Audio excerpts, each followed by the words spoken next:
Capítulo 6. Los clericales durante el porfirismo. El poder clerical durante el porfirismo.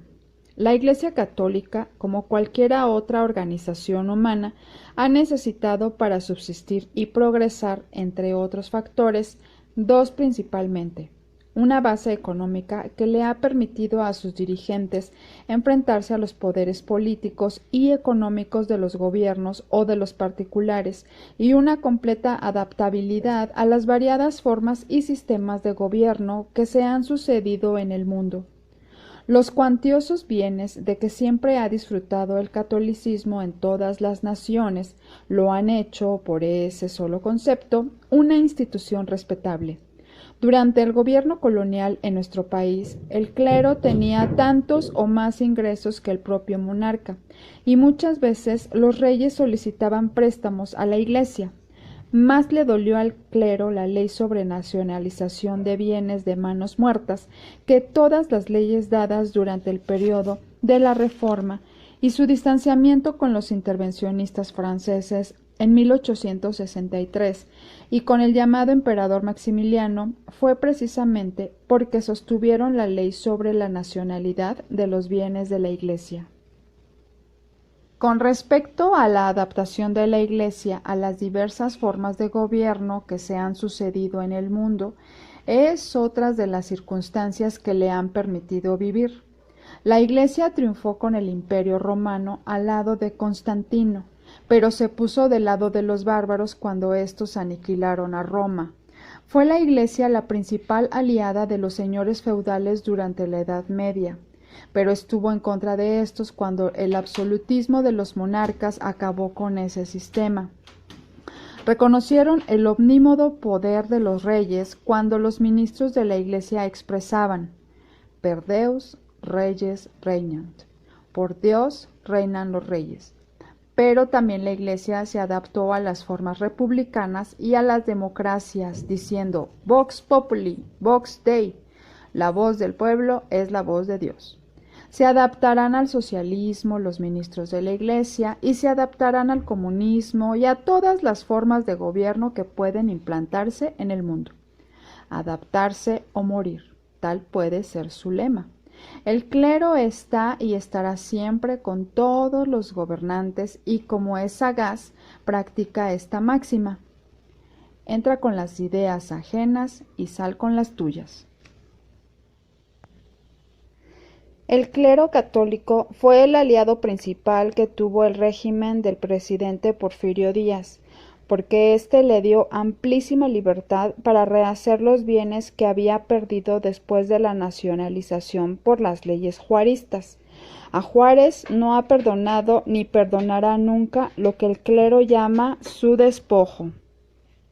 Conservadoramente se han calculado los bienes del clero en los primeros años del presente siglo en la cantidad de 800 millones de pesos.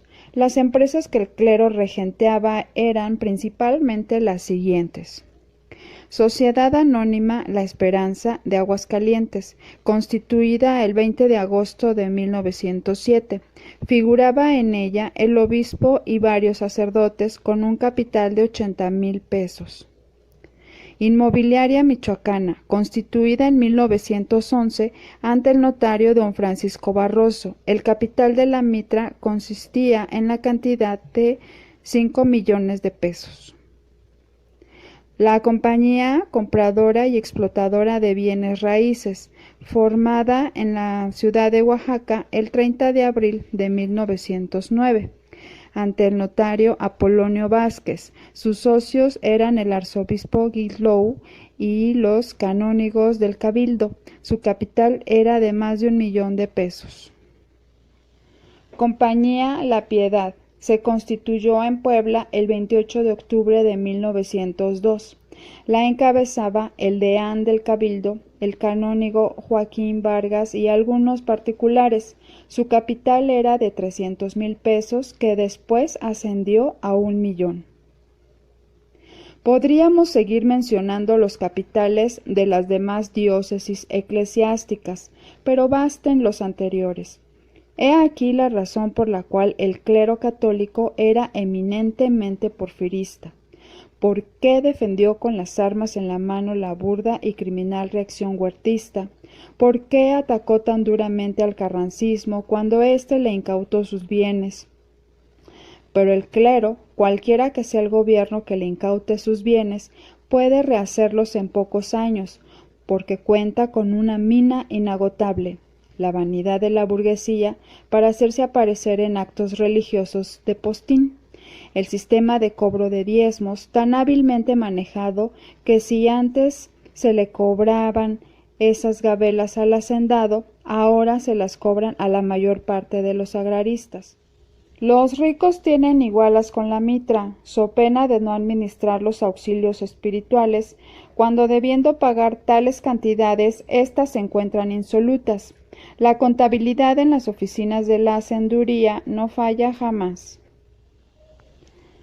Sin embargo, como hay que prenderle una vela a Dios y otra al diablo, dos periódicos católicos se declararon abiertamente en contra de los científicos, no de don Porfirio. Estos dos periódicos fueron El País y El Tiempo, regenteados por don Trinidad Sánchez Santos y don Victoriano Agüeros, respectivamente.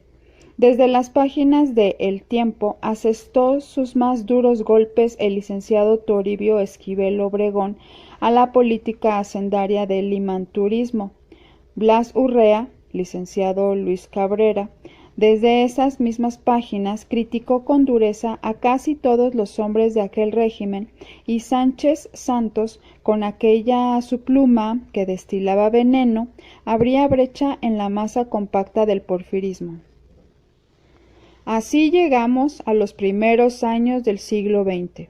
Un presidente anciano, manejado por la habilidad de una camarilla. El grupo de los científicos ramificados por todo el territorio, poniendo y quitando gobernadores, ministros y jefes políticos, otorgando concesiones a extranjeros. Un ejército a la prusiana ataviado con uniformes vistosos para deslumbrar en los desfiles. Ejército de casta, para quien el pueblo debía ser tratado con la punta de la bota. Los Juanes cogidos de leva, soldados forzados cuya deserción era castigada cruelmente. Los caciques o jefes políticos ensañándose con el pobre campesino, con el artesano desvalido, enviándolos a los campos de relegación de Quintana Roo y del Valle Nacional. El periodismo perseguido, muchos de cuyos miembros purgaban condenas en San Juan de Ulúa o en la cárcel de Belén. Tal era el panorama que presentaba nuestro país. Ítem más. En el año de 1907 hubo una crisis comercial terrible en todo el país. Los comerciantes al por menor, abarrotes, ropa, etc., con anterioridad habían solicitado préstamos a las agencias de los bancos, préstamos que no pudieron solventar. Los ahogaba la competencia de las grandes casas extranjeras y vino el desastre. Agréguese a esto la pérdida de las cosechas de maíz por los malos temporales sucesivos, la desocupación en los campos, la miseria en las ciudades, y se tendrá el cuadro más completo de las postrimerías del porfirismo. Finalizaba la primera década. Las fiestas del centenario, fiestas de relumbrón, fueron como una mascarada trágica. En esos mismos días del centenario y ante algunos delegados de países extranjeros, la policía montada de la Ciudad de México arremetió en contra de un grupo de manifestantes que llevaban una ofrenda floral, tan solo porque pertenecían al grupo antirreeleccionista. El general Bernardo Reyes. En los primeros años del siglo que corre, el presidente Díaz lo designó secretario de Guerra y Marina, después de haber realizado una buena labor al frente del gobierno de Nuevo León. Como secretario, fundó la Segunda Reserva del Ejército, especie de conscriptos, en la cual se alistaron los jóvenes de casi todas las poblaciones del país. El nombre del general Reyes era pronunciado con respeto, y como no pertenecía a la camarilla de los científicos, se le creyó un posible candidato para suceder al general Díaz en la presidencia. Esto bastó para que don Porfirio lo quitara de la Secretaría de Guerra, volviéndolo al gobierno de Nuevo León. Téngase en cuenta este hecho para que se pueda explicar por qué, al iniciarse el despertar democrático, fue el general Reyes el primer candidato que surgió. Pero los científicos, anticipándose a cualquier eventualidad, hicieron dos cosas en aquellos años. Crearon la vicepresidencia de la República para tener lista a la persona que sucediera al general Díaz, en el no remoto caso de su fallecimiento dada su ancianidad, y elevaron la personalidad del señor Ramón Corral, científico sonorense que había sido gobernador de aquel estado. Obtuvieron que el presidente Díaz lo nombrara ministro de Gobernación y lo hicieron candidato a la vicepresidencia para suceder al anciano dictador. Se iban a enfrentar muy pronto dos grupos, los científicos corralistas y los anticientíficos reyistas. El pleito era por la vicepresidencia, pues al general Díaz no se le auguraba un sexenio de vida.